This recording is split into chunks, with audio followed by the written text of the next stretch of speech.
Welcome to Ramana's Edzone YouTube channel. ఇంకా ఈ ఛానల్ని సబ్స్క్రైబ్ చేయకపోతే దయచేసి సబ్స్క్రైబ్ చేసుకోగలరు. సో ఈరోజు మనము ఈవో గ్రేడ్ 3కి సంబంధించి పేపర్ 2లో భాగంగా 6వ చాప్టర్ని గమనించినట్లయితే 6వ చాప్టర్లో ఉన్నటువంటి క్లాసికల్ ఆర్ట్స్ ఆఫ్ ఇండియన్ ఆర్జంలో భాగంగా మనము ప్రస్తుతము గత వీడియోలలో కొన్ని ముఖ్యమైనటువంటి క్లాసికల్ డ్యాన్స్ ఫామ్స్ను గురించి చదువుతున్నాం. అందులో భాగంగా ఈరోజు మరికొన్ని క్లాసికల్ డ్యాన్స్ ఫామ్ గురించి కొన్ని ముఖ్యమైనటువంటి అంశాలను చర్చించుకుందాం. అందులో భాగంగా ఇక్కడ మనం బాగా గుర్తుపెట్టుకోవాల్సినటువంటి నెక్స్ట్ క్లాసికల్ డ్యాన్స్ ఫామ్ ఏంటంటే ఒడిస్సీ. సో ఒడిస్సీ చాలా చాలా ఇంపార్టెంట్. సో ఇది క్రీస్తు పూర్వం 2వ శతాబ్దంలో జైన రాజు అయినటువంటి కారవేలుని పరిపాలనలో ఒడిస్సీ ఎక్కువగా పోషించబడి అభివృద్ధి చెందింది. చాలా చాలా ఇంపార్టెంట్. అంటే ఒడిస్సీ అనే నాట్య రీతిని ఎవరు అభివృద్ధి చేశారంటే జైన రాజు అయినటువంటి కారవేలుడు. సో మనకు కారవేలుడు అంటే మనం బాగా గుర్తుకోవాలి. ఇది కారవేలుడు అంటే మనకు గుర్తురావాల్సినటువంటి అంశం ఏంటంటే ఈ కారవేలుడు ఎవరికి సమకాలీకుడు? మనకు ఏపీస్టర్లో వస్తుందండి. శాతవాహన రాజు అయినటువంటి మొదటి శాతకర్ణి యొక్క సమకాలీకుడని గుర్తుపెట్టుకోవాలి. ఈ కారవేలుడు అనగానే మనకు గుర్తురావాల్సినటువంటి ఇతని వంశం గుర్తురావాలి, మహామేఘవాహనం. అదేవిధంగా కారవేలుడు ఏ మతాన్ని బాగా అభివృద్ధి చేశాడంటే జైన మతం. చాలా చాలా ఇంపార్టెంట్. నెక్స్ట్ ఇక్కడ మనము ఈ ఒడిస్సీ అనే నాట్య రీతిని ఈ కారవేలుని పరిపాలనలో ఎక్కువగా పోషించబడి అభివృద్ధి చెందిందిగా గుర్తుపెట్టుకోవాలి. మొదట్లో ఈ దీనిని అంటే ఈ ఒడిస్సీ నాట్య వృత్తాన్ని నృత్యాన్ని పూరిలో ఉన్నటువంటి జగన్నాథ స్వామి ఆలయంలో పూరిలో ఉన్నటువంటి జగన్నాథ స్వామి ఆలయంలో మహారీలు చాలా చాలా ఇంపార్టెంట్. మహారీలు అనే స్త్రీలు ప్రదర్శించేవారు. ఇక్కడ మనం గుర్తుపెట్టుకోవాల్సినటువంటి విషయం అంటే ఇక్కడ మహారీలు అనేవారు అంటే దేవదాసులు అనమాట. వీళ్ళు ఎక్కడ ఉంటారు మనకు? ఇక్కడ పూరిలో ఉన్నటువంటి జగన్నాథ స్వామి టెంపుల్లో ఉండేవారు. వాళ్ళ చేత ప్రదర్శించబడినటువంటి నాట్యమే ఏంటిది? ఒడిస్సీగా మనం గుర్తుపెట్టుకోవాలి. ఒడిస్సీ. ఇక్కడ ఒడిస్సీ నృత్యము భారతీయ శిల్పానికి విలక్షణ శైలిగా ఉన్నటువంటి మైలిక త్రిభంగ అనే భంగిమ చుట్టూ అల్లుకొని ఉంటుంది. చాలా చాలా ఇంపార్టెంటు. ఈ ఒడిస్సీ నృత్యం అంట భారతీయ శిల్పానికి విలక్షణ శైలిగా ఉన్నటువంటి మైలిక త్రిభంగ అనే భంగిమ చుట్టూ అల్లుకొని ఉంటుందంట. ఏది? మైలిక త్రిభంగ అనే భంగిమ చుట్టూ అల్లుకొని ఉంటుందని గుర్తుపెట్టుకోవాలి. ఈ నాట్యపు చిత్రపటం అంట ఉదయగిరిలోనే మంచాపురి గుహలలో లభ్యమైంది. చాలా చాలా ఇంపార్టెంటు. ఒడిస్సీ నృత్యానికి సంబంధించినటువంటి చిత్రపటం వచ్చేసరికి మనకు ఉదయగిరిలోనే మంచాపురి గుహలో లభించిందిగా మనం గుర్తుపెట్టుకోవాలి. అదేవిధంగా ఈ ఒడిస్సీకి సంబంధించినటువంటి నృత్యాలకు సంబంధించినటువంటి ఇక ఆనవాళ్ళు మనకి ఎక్కడెక్కడ ఉన్నాయంట? కోనార్క్ సూర్య దేవాలయము, భువనేశ్వరిలోనే బ్రహ్మేశ్వర ఆలయంలో కూడా ఈ నాట్యానికి సంబంధించినటువంటి శిల్పాలు ఉన్నాయట అని గుర్తుపెట్టుకోవాలి. నెక్స్ట్ ఇక్కడ మహారీలు అంటే ఏంటిదంటే మహారీలు ఇప్పుడే మనం చెప్పుకున్నాం. ఈ మహారీల చేత మహారీలు అనబడే స్త్రీల చేత ప్రదర్శించబడే నాట్య రీతి ఏంటయ్యా? ఒడిస్సీగా మనం గుర్తుపెట్టుకోవాలి. ఈ మహారీలు అంటే ఒడిస్సాకు చెందినటువంటి దేవదాసీలు. ముఖ్యంగా వీరు ఎక్కడ ఉంటారని మనం చెప్పుకున్నాము? పూరి జగన్నాథ దేవాలయం దగ్గర ఉంటారని గుర్తుపెట్టుకోవాలి.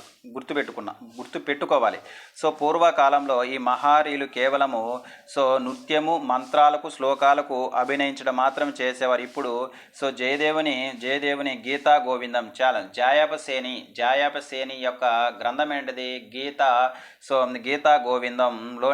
గీతా గోవిందంలో పల్లవులు కూడా ఈ నృత్యం గురించి ఈ నృత్యాన్ని ప్రదర్శించారు. ఇక్కడ మనం గుర్తుపెట్టుకోవాలంటే ఇక్కడ ఏం చేశారంటే మహారీలు అంటే ఎవరు? మనకు ఒడిస్సాకి చెందినటువంటి దేవదాసీలు.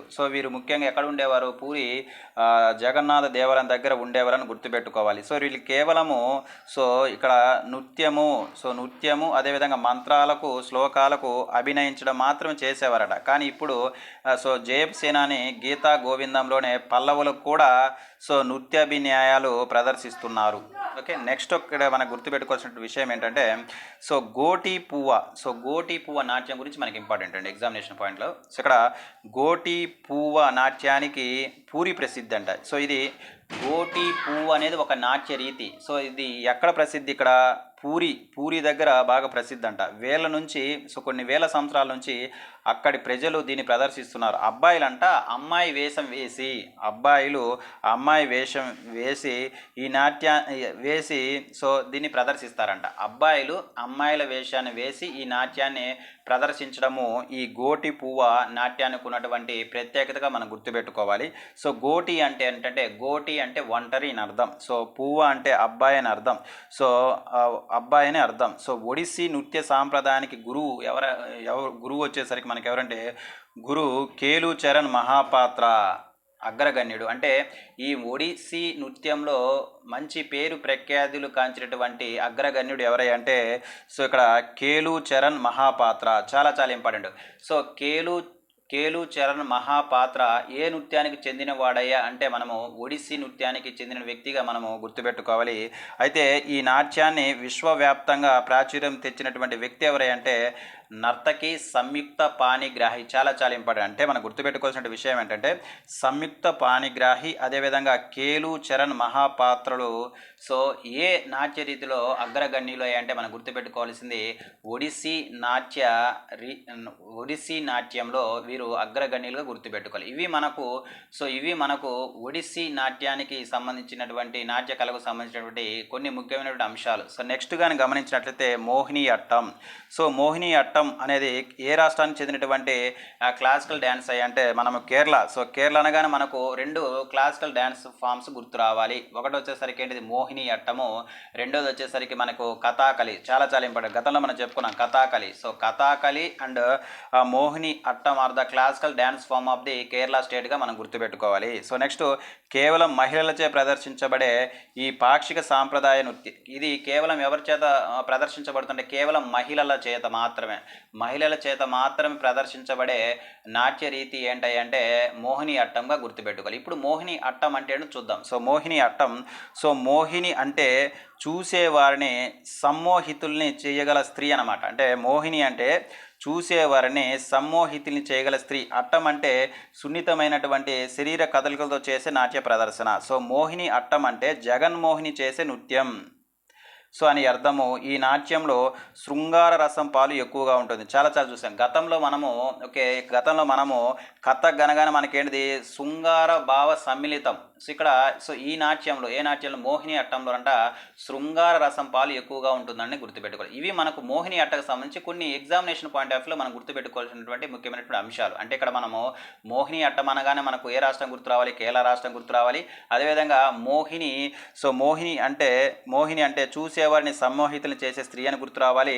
అట్టం అంటే సున్నితమైనటువంటి శరీర కదలికతో చేసే నాట్య ప్రదర్శన గుర్తుపెట్టుకోవాలి. అదేవిధంగా ఏ నాట్యాన్ని మనము జగన్మోహిని వేసే నృత్యము అంటామంటే ఏ నాట్యం చెప్పండి? ఇక్కడ వచ్చేసరికి మనకు మోహిని అట్టంగా మనము గుర్తుపెట్టుకోవాలి. సో నెక్స్ట్ మనకు చాలా చాలా ఇంపార్టెంట్ ఎగ్జామినేషన్ పాయింట్ ఆఫ్ వ్యూలో అది పేర్ని నృత్యము. చాలా చాలా ఇంపార్టెంట్. సో మనకు ఏపీ హిస్టరీకి సంబంధించి కాకతీయులు అనగానే మనకు గుర్తు రావాల్సినటువంటి నృత్యం ఏంటంటే పేరిణి నృత్యంగా మనం గుర్తుపెట్టుకోవాలి. సో ఇక్కడ మనము ఈ పేరిణి నృత్యం యొక్క ముఖ్యాంశాలను కొన్ని మనం తెలుసుకుందాం ఎగ్జామినేషన్ పాయింట్ ఆఫ్ వ్యూలో.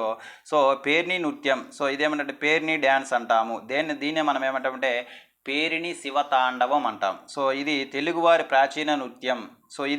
సో యోధుల నృత్యం అని కూడా అంటాం. ఎందుకు మనము దీన్ని యోధుల నృత్యము అంటామంటే పూర్వకాలంలో యోధులు యుద్ధరంగానికి వెళ్ళబోయే ముందు శివుడి ముందంట ఈ నాట్యాన్ని అత్యంత భక్తి శ్రద్ధలతో మనకు ప్రదర్శిస్తారట. అంటే మనకు యుద్ధంలో గెలుపు రావడం కోసము వీళ్ళు యుద్ధానికి బయలుదేరే ముందు శివుని ముందంట ఈ డ్యాన్స్ని వేస్తారంట. అందుకే దీన్ని ఏమంటామంటే మనం ఏమంటాం? దీన్ని యోధుల నృత్యము అంటాం.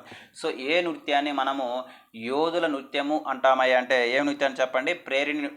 పేరణి నృత్యాన్ని మనం ఏమంటామంటే యోధుల నృత్యంగా పిలుస్తామని మనం గుర్తుపెట్టుకోవాలి. సో ఇది ఒక ఆరాధన నాట్యం. సో ఓరుగలను దాదాపు రెండు శతాబ్దాల పాటు పరిపాలించినటువంటి కాకతీయుల హయంలో కాకతీయుల కాలంలో ఈ పేరిణి నృత్యము బాగా అభివృద్ధి చెందిందిగా మనము గుర్తుపెట్టుకోవాలి. సో ఇక్కడ గణపతి దేవుడి యొక్క బామర్దేవరు మనకు జాయాప సేనాని. ఈ జాయాప సేనాని రచించినటువంటి నృత్య రత్నావళిలో ఈ నాట్యం గురించి ఉందిగా మనం గుర్తుపెట్టుకోవాలి. అంటే ఇక్కడ సో ఏ గ్రంథంలో ఈ పేర్ని నృత్యం గురించి మనకు ఉంది అంటే జాయప సేనాని రచించినటువంటి నృత్య రత్నావళి అనే గ్రంథంలో ఉందిగా మనం గుర్తుపెట్టుకోవాలి. అదేవిధంగా ఈ కళకు సంబంధించినటువంటి ఆధారాలు ఓరుగల్లుకు సమీపంలో ఉన్నటువంటి రామప్ప దేవాలయంలో చాలా చాలా ఇంపార్టెంట్. సో పేర్ని నృత్యానికి సంబంధించినటువంటి ఆధారాలు ఓరుగల్లుకు సమీపంలో ఉన్నటువంటి రామప్ప శిల్పాలలో మనము గమనించవచ్చు. నెక్స్ట్ కాకతీయుల కాలంలో ఇది వీరత్వాన్ని జ్వలింపచేసినటువంటి నాట్యం చెప్పుకున్నాం మనం. సో ఇది దీన్ని ఏమంటాం మనము యోధుల నృత్యము అంటాము. అంటే యుద్ధానికి వెళ్ళే ముందు శివుని ముందు ఇది సో చాలా భక్తితో ప్రదర్శించే నాట్యంగా మనం గుర్తుపెట్టుకున్నాం. సో అంటే కాకతీయుల కాలంలో అంట ఇది వీరత్వాన్ని జ్వలింపజేసే నాట్యంగా గుర్తుపెట్టుకోవాలి. అయితే ఇక్కడ మనం బాగా గుర్తుపెట్టుకోవాల్సినటువంటి ఇది కాకతీయుల తర్వాత ఈ నాట్యం ఏమైంది, కనుమరుగైంది. అయితే ఇక్కడ మనము ఈ కనుమరుగైనటువంటి ఈ పేర్ని నృత్యాన్ని సో మన ఆంధ్ర రాష్ట్ర నాట్య పితామహుడు అని ఒక వ్యక్తి ఉన్నాడు. అతనే మనకెవరంటే ఆచార్య నటరాజ రామకృష్ణ అని మనం ఏమంటామంటే ఆంధ్ర నాట్య పితామహుడు అంటారు. సో ఇది ఆచార్య నటరాజ రామకృష్ణ ద్వారా సో ప్రస్తుతం ఈ పేరుని నృత్యము బాగా వెలుగులోకి వచ్చిందిగా గుర్తుపెట్టుకోవాలి. ఇది చాలా చాలా ఇంపార్టెంట్ అండి ఎగ్జామినేషన్ పాయింట్ ఆఫ్ వ్యూలో. ఇవి మనకు సో పేర్ని నృత్యం గురించి మనము గుర్తుపెట్టుకోవాల్సినటువంటి కొన్ని ముఖ్యమైనటువంటి అంశాలు. సో నెక్స్ట్ మనం గమనిస్తే యక్షగానం చాలా చాలా ఇంపార్టెంట్. యక్షగానం చూస్తే ఇది సంగీత నాట్యభరితమైనటువంటి నాట్యం. అంటే దీంట్లో సంగీతంతో పాటు మళ్ళీ ఏముంటుంది, నాట్యం ఉంటుంది. అంటే ఈ రెండింటి మిళితమే సో ఏంటిది మనకు యక్షగానం. అంటే యక్షగానంలో మనకి ఏముంటుంది, సంగీతం ఉంటుంది, అదేవిధంగా నాట్యం ఉంటుంది. కాబట్టి దీన్ని ఏమన్నామంటే ఇది సంగీత నాట్యభరితమైనటువంటి నాటకంగా మనం గుర్తుపెట్టుకోవాలి. సో ఈ యక్షగానం గురించి శ్రీనాథుడు రచించినటువంటి భీమఖండంలో అదేవిధంగా పాల్కూరికి సోమనాథ్ రచనలో కూడా ఉంది. అయితే పాల్కూరికి సోమనాథ్ రచనలో దీన్ని ఏమన్నారంటే జక్కుల గానం అన్నాం. ఈ జక్కుల గానమే సో యక్షగానమని కొంతమంది యొక్క పండితుల యొక్క భావనగా మనం గుర్తుపెట్టుకోవాలి. నెక్స్ట్ ఇక్కడ కన్నడ ప్రాంతంలో సో మనకు యక్షగానం అనగానే గుర్తు రావాల్సినటువంటి స్టేట్ ఏంటంటే కర్ణాటకని గుర్తు రావాలి. సో కన్నడ ప్రాంతాలలో యక్షగాన ప్రదర్శన సాయంత్రం వేళలో 6 బయట మొదలవుతుంది, రాత్రంతా అలాగే కొనసాగుతుంది. అందుకే దీన్ని ఏమంటామంటే బయలాట అంటాం, వీధి నాటకం అంటాం. అంటే యక్షగానం అనగానే మనకు 2 అంశాలు ఉంటాయి. ఒకటి సంగీతం ఉంటుంది, అదేవిధంగా డ్యాన్స్ ఉంటుందని గుర్తుపెట్టుకోవాలి. సో యక్షగానం గురించి ప్రస్తావించినటువంటి గ్రంథాలు ఏంటిది, శ్రీనాథుని యొక్క భీమఖండం, అదేవిధంగా పాల్కూరికి సోమనాథుని యొక్క రచనలో ఉందని గుర్తుపెట్టుకోవాలి. అయితే పాల్కూరికి సోమనాథ్ రచనలలో ఈ యక్షగానం గురించి జక్కుల గానం యక్షగానం గురించి ఏమని ప్రస్తావించాడు, జక్కుల గానంగా ఇది చెప్పడం జరిగింది. ఈ 2 జక్కుల గానమే ఓకే యక్షగానం అని కొందరు పండితుల యొక్క అభిప్రాయంగా మనం గుర్తుపెట్టుకోవాలి. నెక్స్ట్ సో కన్నడ ప్రాంతాలలో యక్షగానం సాయంత్రం వేళలో 6 బయట మొదలవుతుంది, రాత్రంతా కొనసాగుతుంటుంది. అందువలన దీన్ని యక్షగానానికి మరొక పేరు ఏంటంటే బయలాట అంటాం. బయలాట అంటే ఓకే వీధి నాటకం అని అర్థం. సో నెక్స్ట్ యక్షగానం ఉత్పత్తి ప్రకారం అంటే యక్షగానం యొక్క ఉత్పత్తి ప్రకారము ఒక యక్షకుడికి పాట. ఇక్కడ యక్షకుడు అంటే ప్రాచీన భారతదేశంలో నివసించే ఆటవికుడు అని అర్థం. సో యక్షగానం నేపథ్యంలో హిమ్మేళ అంటే ఏంటిది, హిమ్మేళ నేపథ్యం ఉంటుంది. అంటే సంగీత సమూహం. అంటే ఇప్పుడే మనం గతంలో చెప్పుకున్నాం యక్షగానంలో 2 ఉంటాయి. ఒకటి సంగీతం ఉంటుంది, అంటే అదేంటిది హిమ్మేళ సంగీత సమూహము. దీంతో పాటు హిమ్మేళ అంటేమో సంగీత సమూహం, ముమ్మేళ అంటే ఏంటంటే నృత్య సంభాషణ సమూహము ఉంటాయి. సో ఈ 2 ఉంటాయి కాబట్టి సో దీన్ని మనం ఏమన్నాం, యక్షగానం అన్నాము. సంగీత యక్షగాన తాళాలతో రంగరించిన కర్ణాటక సాంప్రదాయ రాగాలపై ఇది ఆధారపడి ఉంటుంది. సంగీతం అంట యక్షగాన తాళాలతో రంగరించిన కర్ణాటక సాంప్రదాయ రాగాలపై ఆధారపడి ఉంటుంది. సో ఇక్కడ మనము యక్షగానం గురించి మనం బాగా గుర్తుపెట్టుకోవాల్సిన విషయం ఏంటంటే సో యక్షగానం అనేది సో సంగీతంతో పాటు ఏముంటుందో నాట్యం కూడా ఉంటుంది. సంగీతము సో యక్షగానం నేపథ్యంలో హిమ్మేళ అనేది ఏంటిది?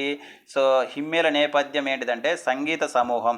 దీంతోపాటు ముమ్మేళ అంటే ఏంటిది? నృత్య సంభాషణ సమూహం. ఈ రెండు ఉండడం వల్ల దీన్ని ఏమన్నామంటే యక్షగానం అన్నామని గుర్తుపెట్టుకోవాలి. యక్షగానం గురించి తెలుపుతున్నటువంటి గ్రంథాలను గుర్తుపెట్టుకోవాలి. సో యక్షగానం అంటే మనకు కర్ణాటక స్టేట్ అని గుర్తు రావాలని గుర్తుపెట్టుకోవాలి. ఓకే, సో నెక్స్ట్ ఇక్కడ యక్షగానాన్ని ప్రదర్శించడంలో అనేక రీతులు పద్ధతులు ఉన్నప్పటికీ సో బయలాట, అదే మనం చెప్పుకున్నాం చూడండి, బయలాట అంటే వీధి భాగవతము అత్యంత జనప్రియమైనదిగా మనం గుర్తుపెట్టుకోవాలి. అంటే ఈ బయలాట అంటే వస్త్రాలంకరణ వేషాలంకరణ వేసుకొని నేలపై ఒక వేదిక ఏర్పాటు చేసుకొని ఆడే ఆటగా గుర్తుపెట్టుకోవాలి. ఇది మనకు యక్షగానానికి సంబంధించి సో మనం గుర్తుపెట్టుకోవాల్సినటువంటి ముఖ్యమైనటువంటి అంశాలు. సో ఇంతటితోటి మనకు క్లాసికల్ డ్యాన్స్ ఫామ్స్ని మనం పూర్తి చేసుకోవడం జరిగింది. నెక్స్ట్ క్లాసికల్ ఆర్ట్స్లో భాగంగా మరొక అంశాన్ని మనము నెక్స్ట్ వీడియోలో చర్చించుకుందాము.